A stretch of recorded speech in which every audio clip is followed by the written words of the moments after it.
Good afternoon, friends. This is Maria Kay, and today we are going to talk about our hands. Right now, there's a lot of focus on hands. We are washing them a lot more, but otherwise, I think we sort of tend to take our hands for granted, and we should not. In the miniseries Merlin, when Isabella Rossellini's Nimue asks Merlin, played by Sam Neill, can there really be magic in hands? He says, of course there can be, because hands can say so much. They can pray and welcome and comfort. And besides, that's what we just sort of use every day. Ever since we were born, we start picking stuff up. We start touching things, trying to break them sometimes, trying to put them together. And so, hands are super important. In dance, of course, we use hands to operate a prop. We can use hands to express emotion. We can use our hands and arms to punctuate a movement. So I think as dancers, we are kind of more aware of our hands and making sure we know at all times what our hands are doing. But also folks who work with their hands, craftsmen, artists, sculptors, tradesmen, super important. So I want to have that awareness among the rest of the population of what our hands are. And one of the things that we need to do more of is to make sure that we take care of our hands. And I'm not just talking about moisturizing them, even though that is super important. I do that myself, especially now that we have to wash them like 50 times a day.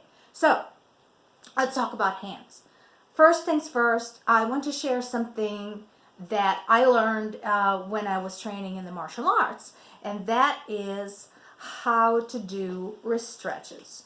The wrist is one of the more vulnerable portions of our hands. I mean, the hands in general are vulnerable. We have a lot of little bones in there that are very easy to break. The same thing that makes our hands so versatile and so flexible also makes them vulnerable.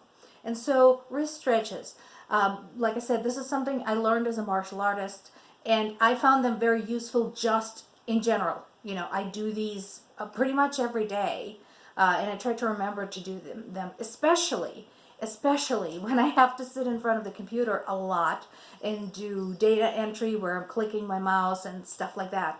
So, very important. First stretch is very easy. Just hang your hand like in front of you like this at chest level, and keep your elbow nice and firm. Now, take your other hand and then gently press your elbows together. Very gently. If it hurts, stop immediately. But what you should feel, resting your pressing hand right above the knuckles, you should feel a little bit of a stretch in your wrist. And then you change position and stretch the other one. So that's one. And you can do a stationary stretch. I prefer a stationary stretch. Some folks prefer to kind of hold together, let up, and go again, and let up. So that is up to your personal preference, and always listen to your hands. Make sure you don't pull anything. Another stretch it's a little bit more complicated. So stretch out your arm and turn it like this so that your pinky is facing up. And then bend your elbow to move the wrist toward your chest. And my cat is moving my tripod and meowing. So he really wants the photo ball. Anyway, continuing. Then wrap the other hand in, and again, very gently press the wrist toward you. Very, very gently. Your elbows should be almost level. All right, and switch. There we go. The next stretch is something you are familiar with, and you may have seen a version of it in yoga or in a bar class.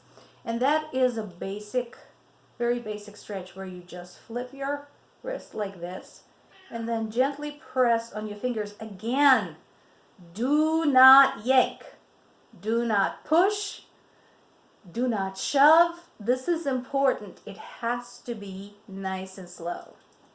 All right? And the last one, and this one is also a little bit convoluted, and that is where you turn your hand with your pinky toward you, but it's vertical. Then wrap the other hand around the meaty part and press like this. My wrists are okay flexible, not too flexible. Some people can do a full 180 on this, so flip their hand all the way, but not everybody. So don't try to make it look like me or like your neighbor. Just do what is comfortable for you. So that is the wrist stretches. These are super useful to do before and after you've had a lot of like hand work where you had to sit, just like I said, where you had to sit and type or sit a lot, clicking the mouse, clicking a lot of keys. Another good time to do those is after you do push-ups. Today, my friend Carolina posted a video on how to properly do push-ups, and I immediately thought, aha, that's a really good time to talk about hands, because a lot of us, are not accustomed to putting that particular type of pressure on our wrist, and so it becomes very, very important that we, compensate for the strain. The other type of exercise I'd like to suggest for the hands and for the wrists is the exercise we use in belly dancing.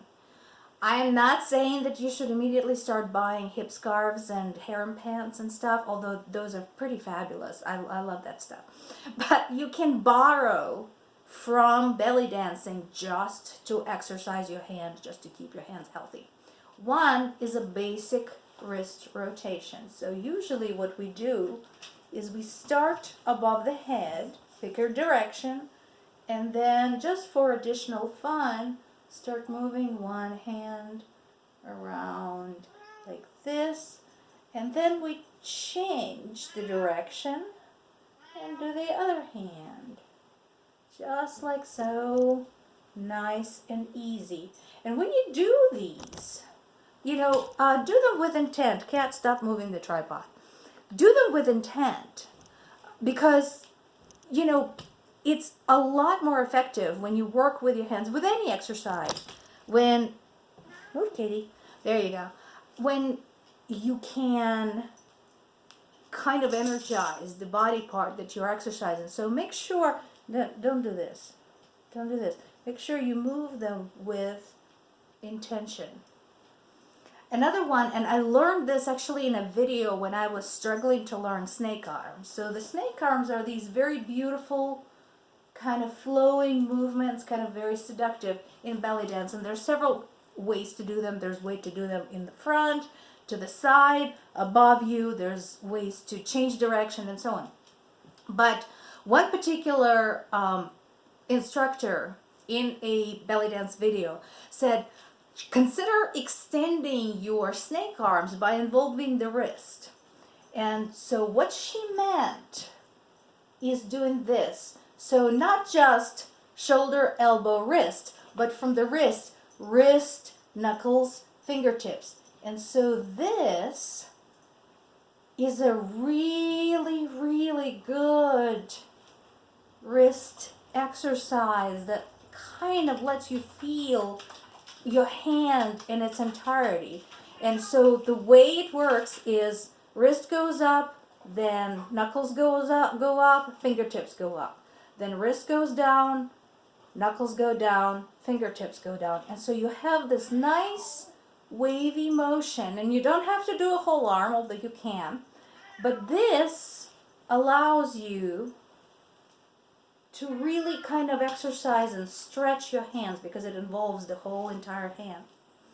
So this is the couple of things, and the good news is that with hands, because they're small, and the movements are so small, you can do these anywhere, anytime, and it hardly takes you any time at all. Look at this. We recorded this video. I yammered a bit. I argued with the cat. It's only 10 minutes. Can you spare 10 minutes to exercise your hands that do so much for you every day and that are now taking all that abuse from all the soap and all the chemicals and everything? So consider setting aside, doesn't even have to be 10 minutes, 5 minutes, maybe 5 minutes in the morning, 5 minutes in the evening to attend to your hands. Thank you for watching. Thank you for following. If you have any questions, please let me know. Check out the rest of the channel. This video is going into the Hobbit in Motion playlist, so there will definitely be more. And we'll be back soon with another video. Thank you very much.